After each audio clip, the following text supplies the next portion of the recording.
2023 में पाकिस्तान से नेपाल के जरिए भारत आई सीमा हैदर अभी भी भारत में ही रह रही है।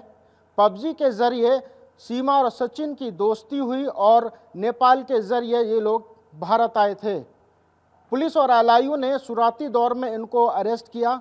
शुरुआती दौर के दौरान जब उनको अरेस्ट किया गया, उस पूरे मामले पर जेवर न्यायालय के प्रैक्टिस करने वाले हेमंत पराशर जो इनके वकील थे, उन्होंने उनकी जमानत करवाई। आज सीमा यहीं भारत में रह रही है, लेकिन अभी हाल में ही पहलगाम में हुए आतंकी अटैक के बाद खुद जो इनकी सीमा सचिन की पैरवी कर रहे थे वकील साहब, अब वो खुद इस पूरे मामले के बाद सीमा को वापस पाकिस्तान भेजने की मांग कर रहे हैं। खुद हमारे साथ वकील साहब मौजूद हैं। वकील साहब, सीमा की आपने जमानत करवाई थी, सचिन की जमानत करवाई थी और उसके बाद से लगातार वो यहाँ रह भी रही है, तो अब पहलगाम के अटैक के बाद आपका नज़रिया क्या कहता है कि उसको यहाँ रहना चाहिए या नहीं रहना चाहिए? जिस तरीके से पहलगाम में आतंकवादियों ने जो तांडव मचाया है, 26-28 लोगों की, निर्दोष लोगों की जान गई है इस हमले में। तो पाकिस्तान हमारा दुश्मन देश तो है ही, और सीमा भी उसी दुश्मन देश की नागरिक है जो यहाँ अवैध तरीके से रह रही है। तो भारत सरकार, माननीय प्रधानमंत्री ने जो कहा है कि जो लोग वीज़ा पर भी यहाँ रह रहे हैं उनको भी तत्काल प्रभाव से वापस पाकिस्तान भेजा जाए। तो मैं अपना नज़रिया बताऊं कि सीमा को भी, ये तो अवैध तरीके से रह रही है, सीमा को भी जल्द से जल्द पाकिस्तान डिपोर्ट किया जाए। ये बताइए, आप चूंकि उसके वकील भी रहे हैं और लीगल एस्पेक्ट सारे आप जानते हैं, चूंकि सीमा अब मां बन चुकी है, ठीक है, और उसका मामला कोर्ट में ऑलरेडी चल रहा है, चूंकि उसके वकील एपी सिंह कह रहे हैं कि वो सारे नियमों को फॉलो कर रही है। मेरी बात सुनिए, सीमा के मां बनने से उसको डिपोर्ट करने में कोई भी दिक्कत नहीं होगी।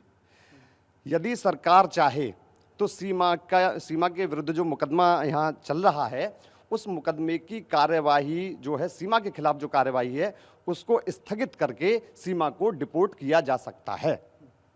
तो मां बनने से, जो मां बनने वाला था ना, जिस तरीके से पहले कोई भी पाकिस्तानी महिला यहाँ आई और आकर के गर्भवती हो गई तो उस महिला को यहाँ की नागरिकता मिल जाती थी, लेकिन अब वो कानून समाप्त हो चुका है, खत्म हो चुका है। राष्ट्रपति महोदय के यहाँ भी मर्सी पिटीशन लगी हुई है। महोदया के यहाँ इसका कोई मर्सी पिटीशन नहीं है। राष्ट्रपति महोदया इसके मर्सी पिटीशन पर क्या सुनवाई करेंगे? क्या इसको नागरिकता दे देंगे? राष्ट्रपति महोदया भी संविधान के अनुरूप ही काम करेंगे, तो संविधान में ये है ही नहीं, इसको नागरिकता मिलेगी नहीं। किसी भी एंगल से सीमा को नागरिकता कतई भी नहीं मिलेगी। इसके जो वकील जो कहते हैं कि मैं उनका सीमा सचिन हैदर का भाई भी हूं और अब कहते हैं वकील भी हैं, उनका कहना है कि वो लीगल ही सारे प्रोसेस फॉलो किए जा रहे हैं।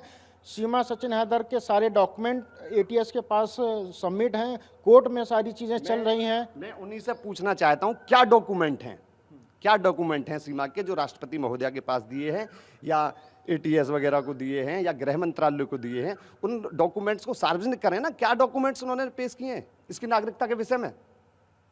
इसका मतलब आप सवाल खड़ा कर रहे हैं कि उसके कोई डॉक्यूमेंट ही नहीं है? कोई नहीं, कोई डॉक्यूमेंट नहीं, कोई भी नहीं, और ना ही सीमा को नागरिकता मिलेगी। आप चूंकि यहाँ स्थानीय रहने वाले हैं, रऊपुरा के ही कस्बे के रहने वाले हैं, तो वहाँ के लोगों का क्या कहना है इस अटैक के बाद? देखिए, अटैक के बाद तो रऊपुरा के लोगों के पूरे देश में ही आप आक्रोश देख रहे हैं।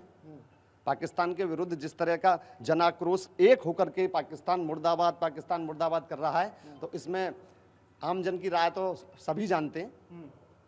यानी कि आपका कहना है कि फिलहाल सीमा हैदर को यहाँ से डिपोर्ट करना चाहिए? तो अब से नहीं, काफी समय से कह रहा हूँ कि सीमा को डिपोर्ट करना चाहिए, और होगी कानून के तहत सीमा डिपोर्ट होगी। लेकिन वो कब होगी ये समय अभी बताएगा। मुझे तो लगता है कि जिस तरीके से हमारे प्रधानमंत्री माननीय नरेंद्र मोदी ने जो एक्शन लिया है, उसके तहत सीमा बहुत जल्द डिपोर्ट होने वाली है। शुक्रिया बात करने के लिए। तो आप हैं हेमंत पराशर, जो कह रहे हैं कि सीमा हैदर को पाकिस्तान वापस भेज देना चाहिए, चूँकि पहलगाम वाला अटैक में पूरे देश में रोष है, एक गुस्सा है, लिहाजा भारत सरकार की तरफ से भी ये डिक्लेयर कर दिया गया है कि जो भी पाकिस्तानी यहाँ पे रह रहे हैं उनको 48 घंटे के अंदर पाकिस्तान वापस भेज देना चाहिए। अब देखना यह है कि सीमा हैदर भारत कब तक रहती है। कैमरा पर्सन अमित के साथ अंशुमन यादव, TV9 भारत बस, ग्रेटर नोएडा।